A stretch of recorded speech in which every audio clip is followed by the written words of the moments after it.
All right, Steve Skinny Felton, welcome to My Kind of Weird. Right on, man. Thank you so much for having me and taking the time out to do this. Definitely my kind of place. Nice, nice. Now, firstly, Skinny, congrats on Call the Devil. Um, to me, it's this smorgasbord of the different music genres that Mushroomhead is not only famous for, but has so expertly tempered into your own style over time.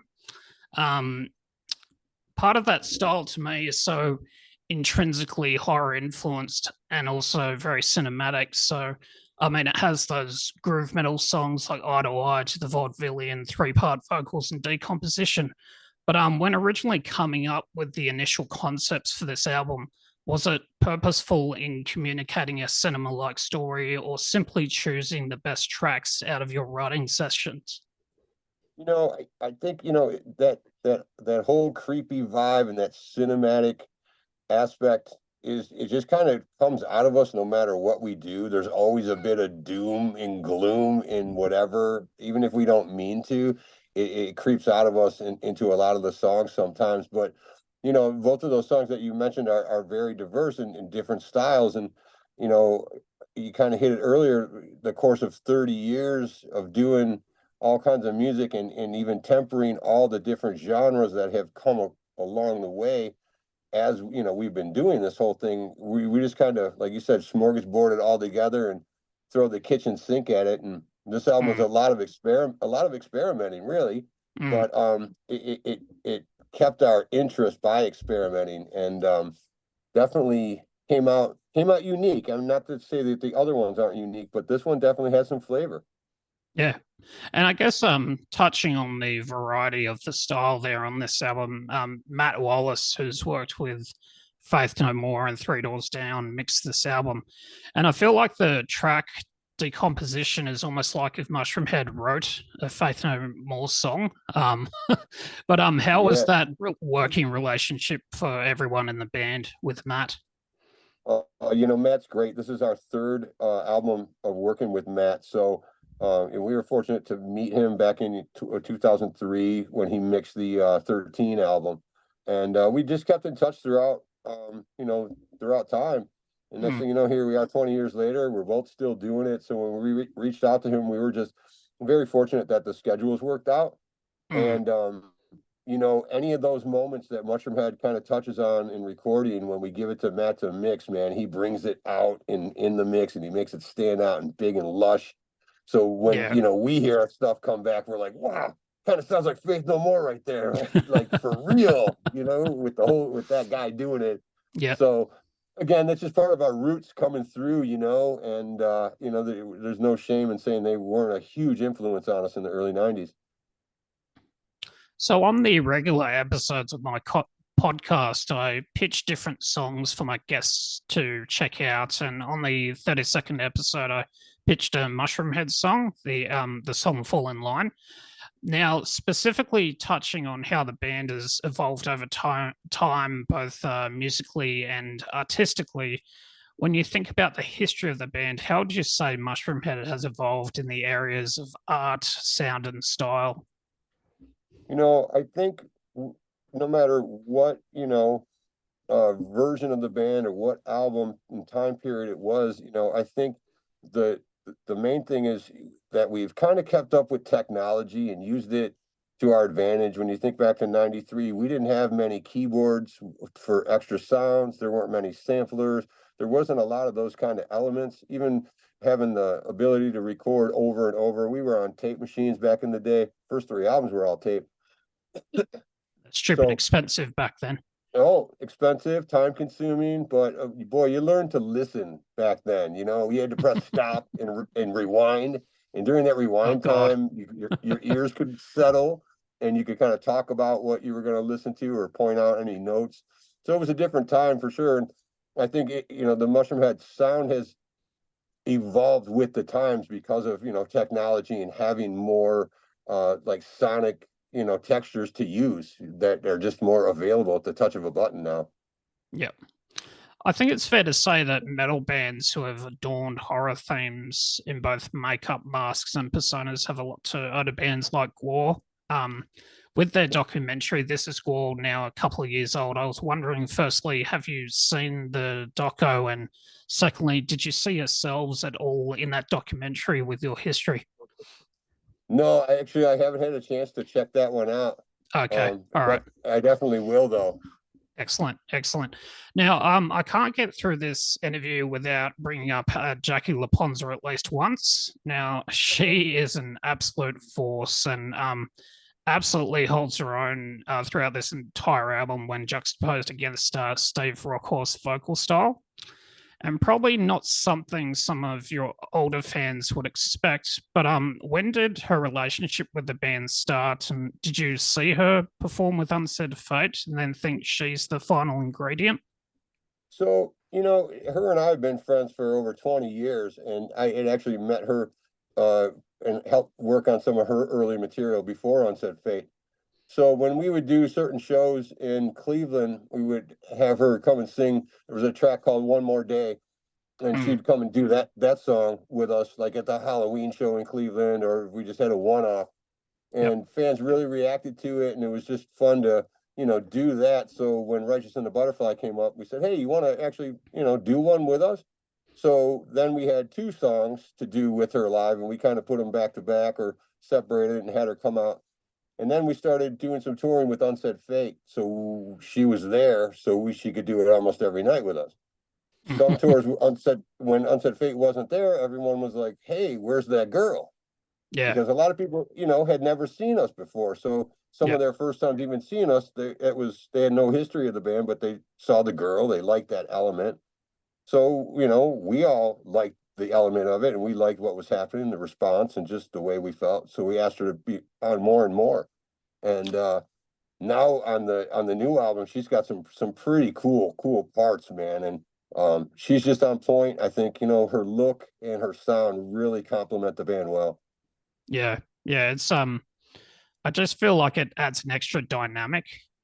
That one that, and I mean, look, there's plenty of dynamics with Mushroomhead. Don't get me wrong, but I feel like it almost elevates it to a different sort of a genre almost. It does, and it even leans it more into that cinematic realm because the female voice is something that Mm. you can't emulate with a man very well unless the music is all kind of vocal is all Falsetto. kind of falsetto, yeah, Yeah, yeah, and then yeah, that gets old.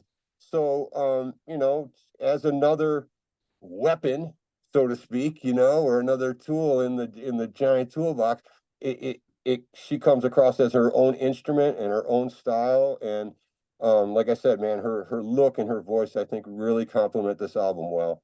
yeah, yeah. Excellent. Now I want to go back to older visual cues and music videos like "Sun Doesn't Rise" and "Solitaire Unraveling," which at the time I absolutely loved because I was early 20s, obsessed with metal, creepy horror soundtracks, all of that type of stuff. Now, how have those initial influences changed over time? And can you speak to your direct influences on tracks like Eye to Eye, Emptiness, and Torn in Two? Um, you know, I like those, early tracks that you're talking about, and the visuals and the way they were presented were incredible. The Solitaire Unraveling, sonically, it was a lot of people's first introduction to Mushroomhead. So Mm, it again had that creepy vibe, which still translates onto the new album. There's some opening pieces with just that almost carnivalesque or that creepy keyboard vibe to get you almost your attention before the actual song kicks in and bites you. So yep, there's some massive similarities there. yep. And same thing with Sun Doesn't Rise. I think there's some moments on the album where I'm not sure that the working titles. It might even be uh, pre-packaged that reminds me of Sun Doesn't Rise or it's something off of 13 for just moments. So a lot of that stuff kind of I think came full circle. I've got to ask, top three favorite horror soundtracks? Oh boy, The Exorcist and The Omen. The Omen is probably one of my favorite horror Yeah, soundtracks for sure. yeah. There's good stuff on The Exorcist as well. And then boy, for a third, That's it, man. That's a tough call. Uh, let's just go with Halloween. It's so classic and just ultimately creepy. You hear that Yeah, it's so that good. open that simple riff, man, and you're stuck in that vision, you know? Yeah, yeah. John Carpenter's incredible. Yeah, absolutely. Like I said, just within a few notes, you're like, uh-oh, there he is, you know? Yeah, yeah. Sometimes less is more. Hey. Absolutely. Yeah, that's great. And you know, that we kind of work with that theme on certain things too, where it just gets too busy, or the initial idea was only like a keyboard drone and a voice, and it's like that's enough. So Yeah, yeah, yeah, yeah, yeah. yeah, he's a great one. He's a great one. Now, from an elder millennial Aussie perspective, there seems to be a huge resurgence of new metal in Gen Z and below. Now, Mushroomhead was sort of lumped in the end of the initial new metal craze, and I was wondering what the crowds are like for you at your shows. Are you seeing this translated into the punters that are coming to your shows? Well, you know, it's fun. That whole new metal thing to me is just so there's a lot of bands that are labeled that, but it wasn't really a Hmm. musical style. It was just a musical era. Like Yeah, craze. during, yeah, just during that time, these bands were labeled that, but it wasn't really a style. And we had been around quite a bit before that was even like the proper term. So when Hmm. we were, or a proper term, I should say. So when we were put into that term, we were kind of like, well, we're not really new and we're not just metal. So I don't know if this really works for us. But to see that label stick for around for 20 years and now see the resurgence of bands that were popular back then, it's kind of cool because you know we're part of it. And I keep thinking, hey man, maybe after 30 years we're finally onto something. Maybe people will start bringing their kids to Mushroomhead shows.